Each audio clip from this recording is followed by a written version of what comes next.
society stands at a unique and crucial point in human history. We have reached a crossroads where our actions will decide our future. The global health emergency has shocked the world, placing extra pressure on lives, livelihoods, and the economy. But in this moment of crisis, we are presented with a once-in-a-generation opportunity to create a better world. Our work as a modern regulator and as an environmental leader will protect and enhance the environment and the places where people live, work, and play. We want to leave the natural environment in a better state for future generations. We are proud to inspire and empower the environmental guardians of the future. The Environment Agency, we work to create better places for everyone.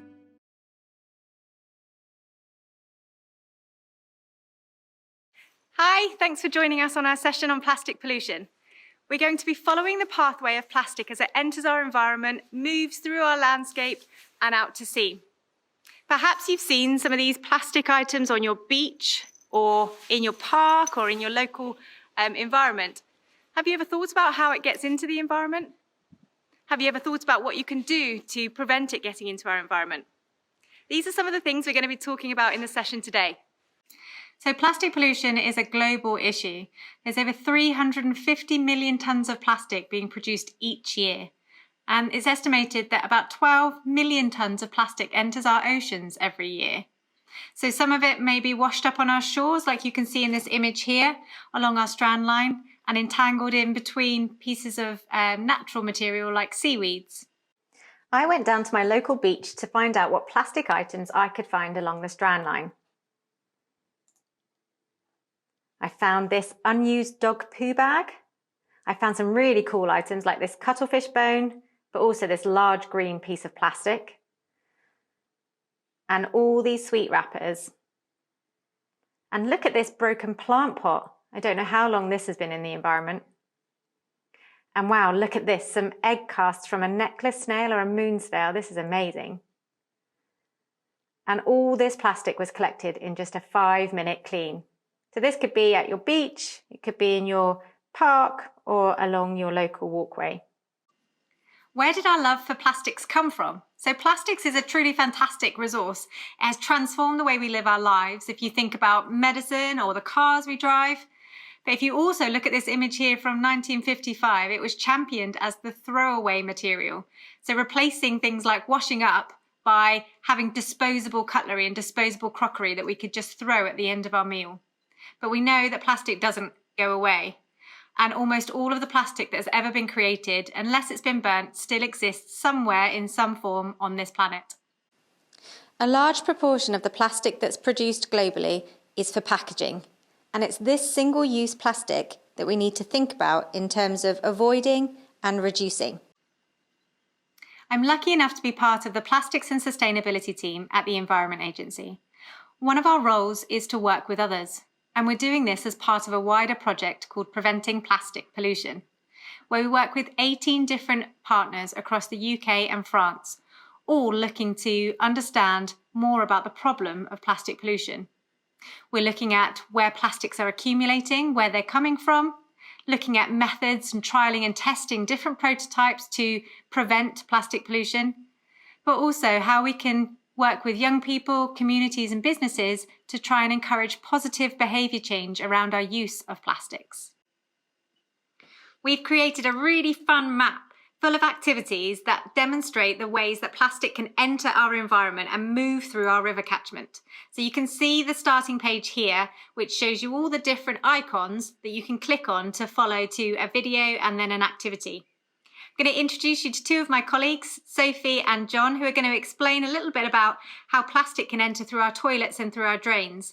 And then we'll talk a little bit about how plastic can turn into microplastics. Toilets. Hi, I'm Sophie, and I'm going to tell you about how the journey to the sea begins in your toilet. Did you know this is a way that plastics can enter our oceans? Toilets are something we use every day, but have you ever thought about what happens after you flush? it is important to think about what you are putting down the toilet. There are only 3 things that should be flushed: pee, paper and poo, known as the 3 Ps. Any other items, such as wet wipes and sanitary products that are put into the toilet, can cause blockages because they do not break down. Did you know that most wet wipes are made from plastic? Items such as wet wipes can mix with other things that should not go into household drains, like cooking fat and oil, eventually joining up in our sewers to form something called a fatberg. Fatbergs can become humongous, causing huge blockages in our sewage systems. In 2017, a fatberg that weighed 130 tonnes, the same as 11 double-decker buses, was found in the sewers under London. Blockages, even small ones, can prevent our sewage system working properly and possibly cause the system to overflow. Or in times of high rainfall, our sewage could be diverted to combined storm overflows. So anything that goes down your toilet could end up in the environment. These blockages can be very expensive to water companies, as they must unblock them and potentially carry out repairs. This is a really simple experiment which shows why toilet paper can be flushed and not wet wipes. Toilet paper is going into the jar of water on the left and the wet wipe in the jar of water on the right. Now they're going to be shaken for 10 seconds. This represents the toilet flushing. When the jars are opened, you can see what happens. The toilet paper is broken up really quickly into lots of tiny pieces that can easily fit through the pipes without causing a blockage. But the wet wipe has stayed completely whole. This is how it causes blockages. All drains lead to the ocean. Hi, I'm John, and I'm going to talk to you about how drains can be a way of plastic entering our oceans, even if you don't live near the sea. Did you know that all drains lead to our ocean? You have likely seen drains like these by the side of your road. If you haven't noticed one before, take a look when you're on your way home from school. These drains do a great job of stopping our roads from flooding. When it's raining, the water can flow straight into drains, where it moves through pipes and into a river. Since all rivers flow into the ocean, the rain that fell onto roads hundreds of miles away will eventually end up entering our ocean. This can become a problem when there is litter on our streets. Like water, if this litter enters a drain, it will move through the pipes, into a river, and eventually end up in our ocean. Once in the ocean, it might wash up onto a beach, float on the surface, or sink to the bottom. With all these possibilities, there is a chance that it could cause harm to animals, by them eating it or by animals becoming tangled in it. You may have seen a yellowfish next to some drains, and this is to remind us all that all drains lead to the ocean, so only water should go down them. Don't put things down drains that shouldn't be there, like wet wipes, oils or fats. These can cause blockages which result in sewage emptying into our rivers and ending up in the ocean. Another way that plastics could enter our oceans from drains is from our clothes. Did you know that lots of our clothes are made from plastic? If you look at your clothes label, you might see materials like polyester, acrylic, or nylon. These materials are made from plastic, and when we wash our clothes, small fibres of plastic called microfibres can come off these materials. The water from our washing machines goes through sewage treatment works, but because the microfibres are so small, it is very difficult to catch them. This means that microfibres from our clothes could pass through the sewage treatment works and into our rivers. These tiny microfibres can tangle plankton and can be eaten by small creatures living in our oceans. Most microfibres come off our clothes in the first wash. This means that the longer we keep our clothes, the less plastic fibres we produce. Buying lots of new clothes made from plastic-based material means that we are likely to produce more microfibres. This makes it important that we buy good quality clothes and then repair our clothes rather than just throwing them away and buying new. If you do want something new, why not try doing a clothes swap with a friend or buy second hand? Microplastics. Hi, I'm Kelly. I'm going to be talking to you about microplastics. So we can categorise plastics based on their size. So something like this would be called macroplastic, which is bigger than 5 millimetres. And then as we get smaller and smaller, we can term them microplastics, which are smaller than 5 millimetres. So here's some examples in these jars. And then even smaller than that, nanoplastics, which are smaller than 1 millimetre. The smaller the plastic, the further they can travel through the air, through the water, and in our soils. Some plastics are made to be this size. For example, pre-production pellets, or nurdles, or mermaid's tears, as they are sometimes known, or plastic fibres that are in our clothing, which are designed to be micro in size. Some microplastics can be produced from larger macroplastics that have been in the environment and over time break down into smaller and smaller particles, or microplastics. When a large plastic particle enters the environment, it can become hard and brittle after being in the sun and salty water. This brittle large plastic can then be broken into smaller and smaller pieces when it's thrown against rocks, dragged along the seabed, or hit with the force of the waves. This will then turn one large piece of plastic into tens, hundreds, or even thousands of smaller particles or microplastics. Plastics that are made to be small in size, such as synthetic fibres in our clothes, can be released when we wear them or when we wash them, and they may then enter our drains and enter our waterways and can move through our rivers and streams out to the ocean. It is very difficult to see these small particles in the water or washed up on the beach, so we need to use special nets which have a small enough mesh size to be able to catch these fibres and particles. Thanks guys, hopefully now we've got a bit more of an insight into how plastics can enter in through our toilets and our drains. And we talked about microplastics. So we often think about plastic pollution as being these large plastic items, but actually the plastics, when they break down to these microplastics, are far more widely distributed. So we're going to now show you how to make your very own microplastic net. I've been joined by my helper who's going to demonstrate how to make your very own microplastic net using items that you might find around your house. So we've used a plant pot, we've got some twine from the garden, a piece of sandpaper, and a pair of old cotton tights or children's tights.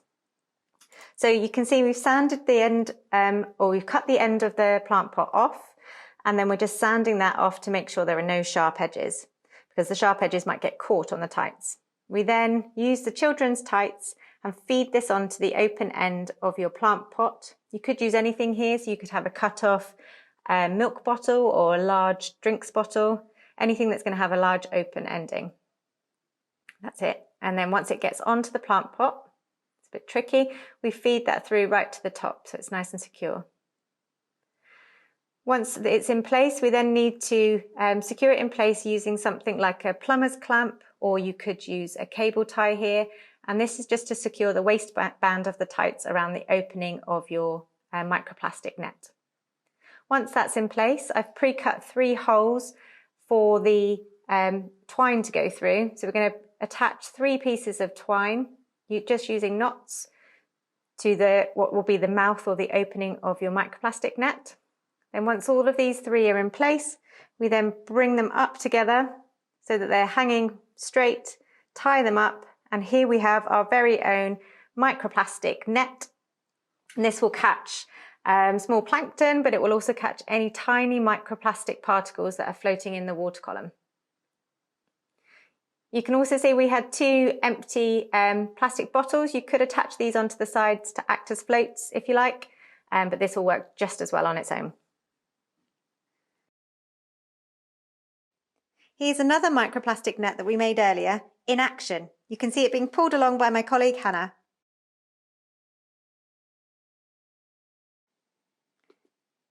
This is some footage taken by one of our Preventing Plastic Pollution project partners, Queen Mary University London. They're using a net to sample for microplastics in fresh water. You can see that the net's been anchored by the bridge and it's just sat in the water, filtering the fresh water as it moves through the net.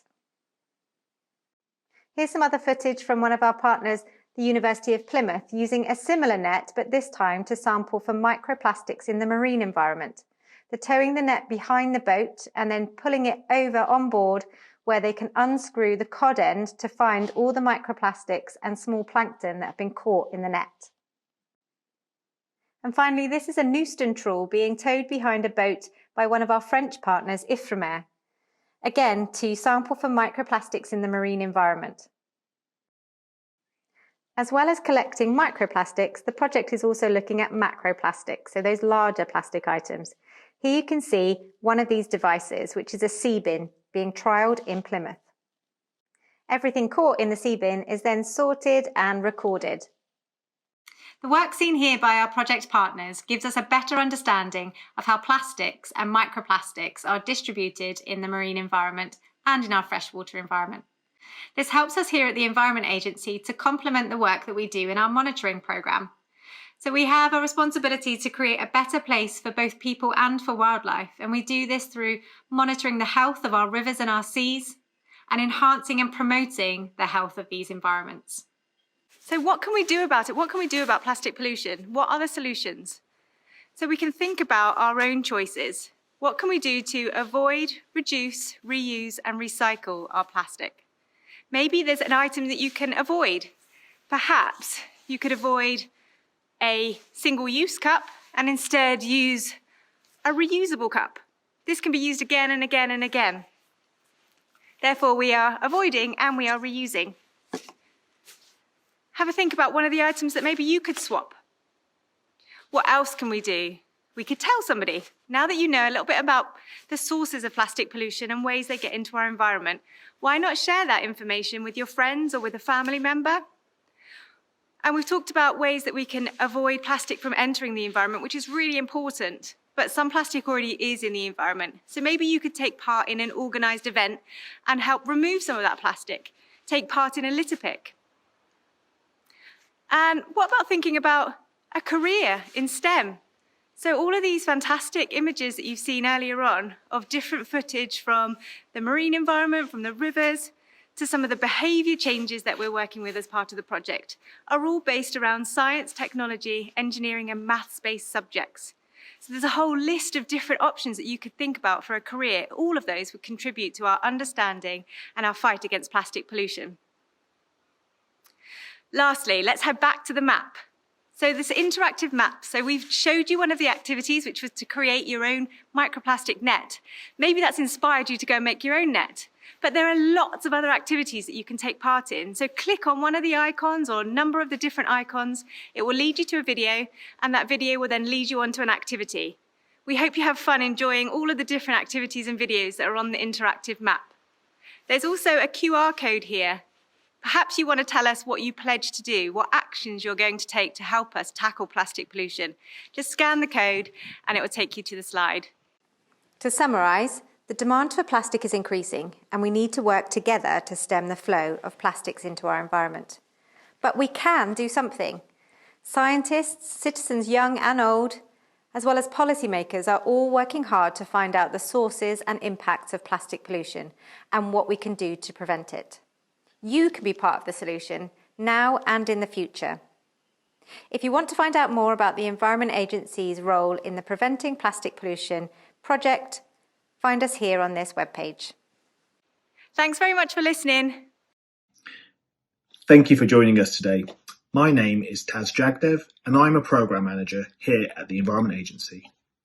I really hope you've enjoyed finding out about the range of work that we do, and I'd like to leave you with a couple of questions to think about.